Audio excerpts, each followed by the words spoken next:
হুগলিতে বিশ্ব ইজতেমাতে নামাজ পড়তে এসে ক্ষোভের মুখে পড়েছিলেন তৃণমূলের বহিষ্কৃত বিধায়ক হুমায়ুন কবির। তারপর আবারও তিনি হুগলির ফুরফুরায় আজকে চলে এসেছেন নামাজ পড়ার উদ্দেশ্যে।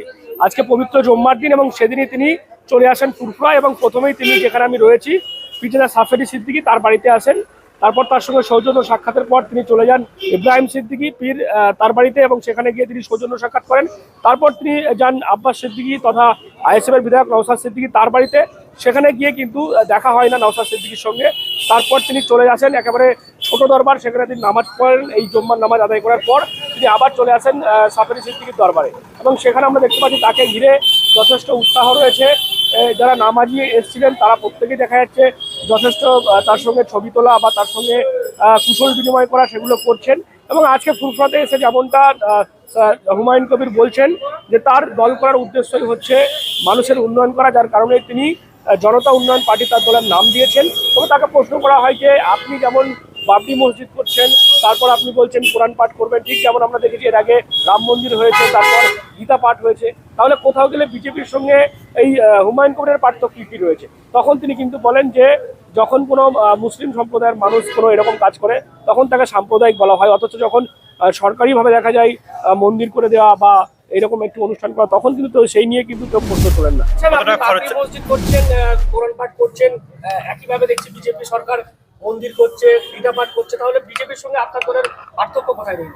আপনার ধর্মীয় সাম্প্রদায়িক পার্থক্য তখনই আসবে যখন একটা সম্প্রদায় সরকারি ট্যাক্সের টাকায় মন্দির করবে, সেটা থেকে যখন বিরত থাকবে তখনও আমি মসজিদের সঙ্গে রাজনীতির কোনো সংস্পর্শ রাখবো না। ওনাদের ক্ষেত্রে সাংবিধানিক বৈধ, আর হুমায়ুন কবির বা মুসলিম সম্প্রদায়ের কেউ কিছু করলেই সেটা অসাংবিধানিক। মহামান্য হাইকোর্ট বলেছেন যে আমি কোনো অসাংবিধানিক কাজ করছি না। হাইকোর্টের বিচারপতিরা বলেছেন, তাহলে উনি কি বললেন না বললেন এটা আমার কাছে। আপনার দলের জন্য কি মুসলিম ভোট ভাগাভাগি হয়ে যাবে, যেমন এর আগে অভিযোগ করেছিল আইএসএফ এর জন্য? কিসের জন্য ভোট ভাগাভাগি হবে? মুসলিম সম্প্রদায় তাদের নিজেদের ভোট ব্যাংকে যদি নিজেরা জনপ্রতিনিধি, আজকে কজন মুসলিম জনপ্রতিনিধি আছে? 294-এর মধ্যে নওশাদ সিদ্দিকীকে ধরে 43, আমাদের 90টা মুসলিম এমএলএ আসবে। দেখে নেবেন আপনারা, আগামী নির্বাচনের ফল ঘোষণার দিনে দেখে নেবেন। মুসলিম 26-এ মুসলিমরা তাদের 90 জন মুসলিম জনপ্রতিনিধি বিধানসভায় আসছে। সেটা যেটা কোথায় প্রার্থী দেবো আপনারা সব দেখতে পাবেন। গোটা আমাদের যারা জোট সঙ্গী হবে তারা মিলে প্রয়োজনে 294টা আসনেই আমরা লড়াই করব। আমাদের লক্ষ্য হবে রাজ্য দখল করা। আমরা কাউকে সমর্থন করার জন্য বা কারো ভোট কাটাকাটির জন্য আমরা রাজনীতি করি না। মুসলমান সমাজ স্বাধীনতার পর শুধু ভোট দিয়ে এসছে, আর লোককে মুখ্যমন্ত্রী বানিয়ে এসছে, তাদের ক্যাবিনেট বানিয়ে এসছে। আর মুসলমানরা কি পেয়েছে? তারা 37% জনবসতি, সেইখানে মুসলমানদের কি করা হয়েছে? তাদের উপর নিজেরা মুসলমান সম্প্রদায় তাদের নিজেদের জনসংখ্যা নিরিখে পার্সেন্টেজ অনুযায়ী এমএলএ নির্বাচিত হয়ে আসবে। তাতে প্রয়োজনে বিরোধী আসনে বসা হবে, কিন্তু মুসলিমদের অধিকারটা সঠিকভাবে আদায় করা হবে।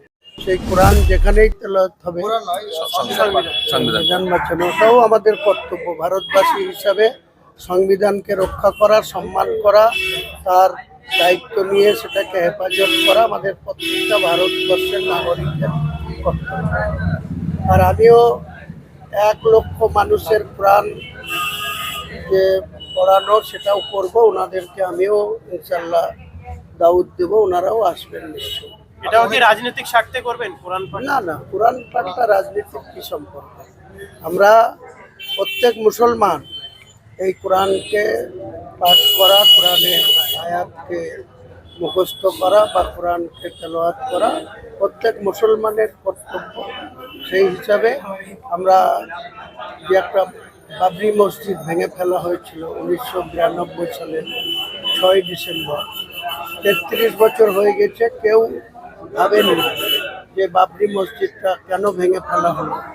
সেই বাবরি মসজিদের পুনর্নির্মাণ দরকার।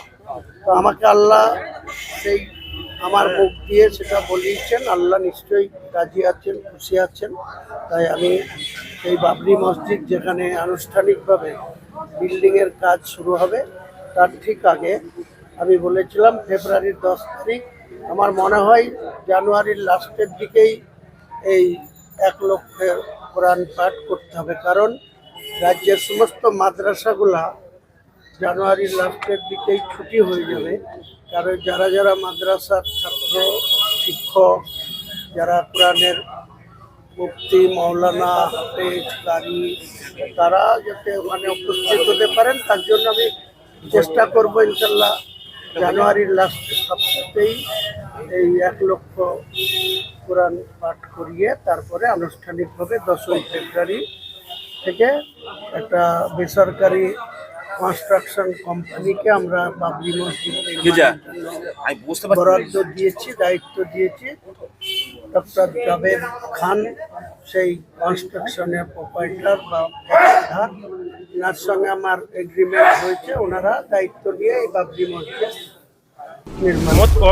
অর্থাৎ ফুরফুরার মাটিতে এসে তিনি রাজনৈতিক তেমন কথা বলতে না চাইলেও আজকে তার মুখ থেকে বেশ কিছু কথা আমরা শুনলাম এবং তিনি যেমনটা বললেন আগামীতে কিন্তু তাদের লড়াই থাকবে। মিনিমাম 90টি সিটে তারা বিধায়কে লড়ার কথা তারা বলছেন এবং তারা জয়ী হবে সেটা আশা করছেন।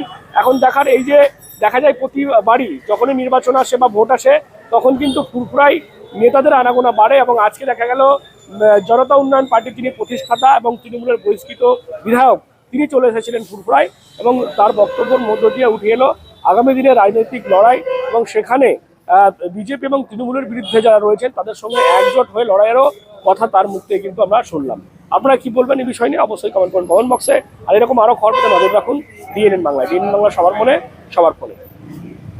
সাবস্ক্রাইব করুন ডিএনএন বাংলা, ফলো করুন এক্স, ইনস্টাগ্রাম ও ফেসবুক পেজ ডিএনএন বাংলা।